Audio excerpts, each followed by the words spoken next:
Oke, para siswa, ketemu lagi bersama saya ya di sini ulilfahri.com. Pada kali ini kita akan membahas tentang mengenal desktop Windows. Oke, kita langsung saja ya, abang-abang kakak-kakak. Pada kali ini, mengapa sih kita harus membahas mengenal desktop Windows itu lebih dalam? Yang pertama, desktop seringkali sangat membingungkan pengguna komputer. Alasannya karena desktop memiliki dua arti, Abang Mangga.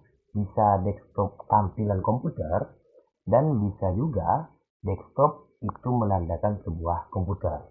Kedua, di sini yang pertama desktop PC yaitu satu set komputer. Jadi abang-abang kalau ada orang juga menyebut satu set komputer dengan desktop itu juga betul, lengkap dengan keyboard, mouse, monitor dan terletak di atas meja. Dan yang kedua, desktop interface atau utama pada layar seperti yang biasa kita lihat di sistem operasi Windows. Jadi abang-abang kakak yang sekarang ini digunakan di lab itu menggunakan operasi Windows dan ada juga lab yang menggunakan Chrome OS. Nah, jadi tergantung konteksnya seperti apa ya abang-abang kakak biar tidak bingung. Khusus di sini saya ingin membahas desktop interface. Jadi lebih ke tampilan khusus Windows ya abang-abang kakak, karena biar abang-abang kakak di luar itu mengetahui bahwa di luar sana yang sering digunakan masyarakat adalah Windows. Jadi ketika nanti ketemu komputer, ada orang minta benar komputer, kalian tidak takut lagi bahwa oh ini Windows, saya sudah pernah diajarkan oleh Pak Ulil begitu. Oke, selanjutnya kita coba akan mengenal apa sih itu desktop Windows, abang-abang ya. Oke, desktop di sini adalah istilah yang merujuk pada interface utama. Jadi di sini yang dimaksud dengan interface adalah tampilan ya, mama enggak, tampilan apa yang kalian lihat di monitor kalian. Kemudian untuk yang saya bilang tadi, sistem operasi yang kita bahas adalah Windows.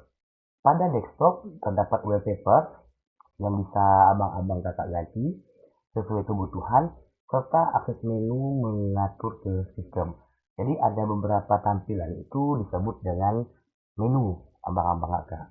Oke, terus desktop juga memiliki fitur shortcut dan taskbar.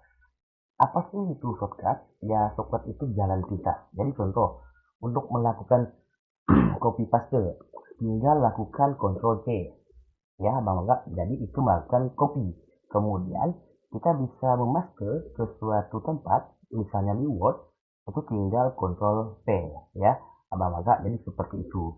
Selanjutnya di sini biar lebih memacu lagi, shortcut adalah icon yang berfungsi untuk membuka aplikasi atau file dari suatu direktori langsung melalui desktop. Jadi di desktop kalian abang-abang kakak di situ sudah ada tampilan-tampilan yang tinggal kalian klik. Selanjutnya, sedangkan taskbar adalah fitur tambahan di mana kita bisa mengakses menu, contoh menu Wi-Fi, Bluetooth, jam, dan lain-lain. Biasanya ada di pojok kanan. Oke, terus ini abang-abang contoh tampilan desktop. Oke, jadi seperti ini. Ini berarti halaman depan dari Windows ya abang-abang kakak. Terus ada tampilan desktop lagi kita bahas. Defaultnya atau dasarnya desktop memiliki recycle bin atau tempat sampah. Jadi maksudnya apa sih? Jadi ketika kalian tidak sengaja nih terhapus file penting, jangan khawatir kalau terhapus maka di Windows ada tempat sampahnya, jadi kalian bisa mengambil lagi. Selanjutnya di taskbar terletak di bagian paling bawah ya abang-abang. Selain menu-menu yang sudah dibuat, terdapat juga tombol start ya untuk memulai. Kemudian kolom pencarian khusus Windows versi terbaru ya, Windows 10 dan Windows 11, hingga fitur pin aplikasi, yaitu fitur-fitur di mana aplikasi yang paling sering kita gunakan. Oke, abang-abang. Terus apa sih fungsi desktop dari sisi penggunaan? Ini yang akan kita bahas lagi ya. Oke, Yang pertama, abang-abang kakak, itu sebagai layar utama. Itu sudah cukup jelas ya, abang-abang kakak. Jadi di sini sebagai layar utama untuk kita melihat bahwa oh ini yang ada disediakan oleh Windows di komputer kita. Oke, di sini pertama desktop berfungsi sebagai layar utama di sistem operasi. Sudah saya bilang sebelumnya, jadi kita tinggal memilih desktop, kemudian kita bisa melihat aplikasi-aplikasi kesukaan kita. Sederhananya ya Bang Bangsa, begitu kita selesai booting, maka secara otomatis sistem akan memunculkan layar desktop. Apa sih booting? Jadi booting itu adalah proses restart ataupun proses menghidupkan komputer. Jadi ketika komputer pertama kali hidup, itu namanya booting. Selanjutnya setelah selesai semuanya, itu yang muncul pertama kali adalah layar desktop. Begitu Abang-abang. Selanjutnya, tampilan dari layar utama desktop ini sangat berbeda-beda ya Abang-abang, tergantung OS yang dipakai. Jadi ada yang Windows 7, ada Windows 10, ada Windows 11. Jadi yang terbaru sekarang adalah Windows 11. Bahkan selain Windows OS ada juga yang menggunakan Linux ya abang-abang kakak. Linux juga ada sistem operasi selain Windows. Biasanya digunakan untuk programmer dan bahkan sampai aktivitas hacking. Begitu abang-abang kakak. Selanjutnya sebagai menu navigasi sistem. Jadi apa sih menu navigasi sistem? Jadi lebih tepatnya itu kita lebih enak dalam mencari apa sih yang ingin kita cari di aplikasi. Misalnya kita ingin mencari Microsoft Word, kita cari saja di menunya, kemudian pilih aplikasi Microsoft Word. Selanjutnya di Windows untuk mengaktifkan suatu fitur sistem ya bang, kita harus mengakses menu-menu tertentu terlebih dahulu. Nah, melalui desktop, program akses menu tersebut dapat dilakukan lebih cepat. Mengapa lebih cepat? Karena tampil di layar utama komputer.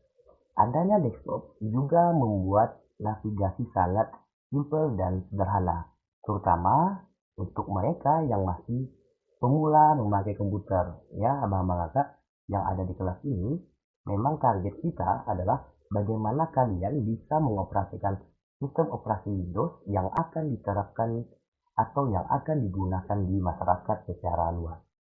Oke, yang ketiga, sebagai menu navigasi aplikasi, abang-abang kakak. Oke, saat dipasang, aplikasi secara otomatis akan diletakkan di folder tertentu, abang-abang kakak. Biasanya di drive C. Jadi di komputer itu, terutama di sistem operasi Windows, itu ada C dan ada D, abang-abang kakak. Nah, kita tidak perlu membuka direktori tersebut. Kan mencari C itu banyak sekali. Jadi cukup dengan memakai shortcut saja. Contoh, kita mau cari aplikasi Word.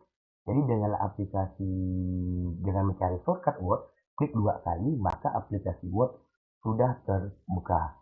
Oke, terus bagaimana sih cara kita menampilkan desktop, abang-abang ya? Oke, pertama kita bisa menggunakan melalui icon show desktop. Pertama, Anda hanya perlu klik icon show pada desktop. Selanjutnya, icon ini letaknya di bagian taskbar di bawah ya, bawah sebelah kanan biasanya, sebelah kanan pojok. Setelah Anda klik, maka Windows akan diarahkan ke layar utama. Selanjutnya, cara ini yang pasti berlaku di Windows 10. Sudah saya bilang sebelumnya, abang-abang kakak, jadi kita ada Windows 7, 8, juga ada 10 dan 11 yang paling terbaru. Jadi ini gambar ini, jadi kalau kalian klik di pojok kanan ini, maka otomatis akan mengarah ke layar desktop, abang-abang kakak. Selanjutnya, ini kita coba shortcut ini lewat shortcut. Jadi shortcut itu seperti ini ya, abang-abang kakak. Oke, kita contoh. Anda juga bisa membuka layar desktop dengan menggunakan shortcut. Jadi tekan tombol Windows, lambang Windows, kemudian lambang D pada keyboard. Ya, abang-abang kakak. Nanti layar desktop akan langsung terbuka setelah Anda menekan tersebut. Oke, rasa saya gambar ini cukup jelas. Nanti kita coba praktekkan. Ya, abang-abang kakak. Oke, selanjutnya yang pasti cara ini berlaku di semua versi Windows. Tidak di versi Windows 7 juga bisa, 10 juga bisa, dan 11 pun juga bisa. Oke, selanjutnya Abang Maka, kita juga bisa menggunakan dengan takbar. Abang Maka, ini cara terakhir mengakses layar desktop adalah melalui takbar, yaitu dengan cara klik kanan pada takbar, kemudian pilih menu show desktop. Jadi ada 3 cara ini yang bisa kita gunakan. Kita mau mengarah ke arah desktop, Abang Maka. Oke, yang pasti ini berlaku di Windows 8.1 dan Windows 10, Abang Maka. Oke, selanjutnya kita coba praktek ya di kelas. Oke, saya rasa untuk teori cukup sekian lah. Kita langsung coba praktekkan apa yang sudah kita dapat. Terima kasih, sampai ketemu di video selanjutnya.